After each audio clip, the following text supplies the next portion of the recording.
Hello friends, in this video I will show you how to insert link sign in Microsoft Word.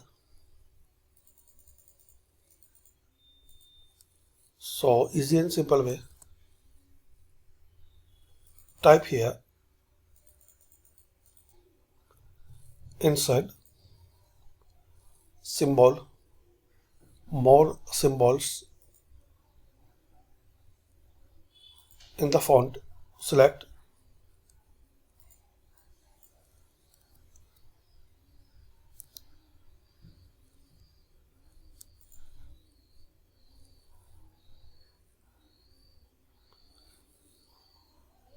this font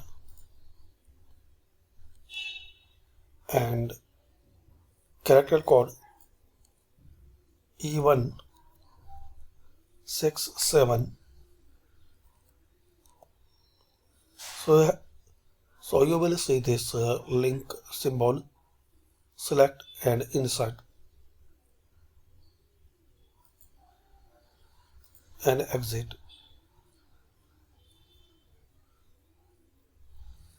So this way you can insert this link sign in Microsoft Word. Thanks for watching. Comment this video useful for you.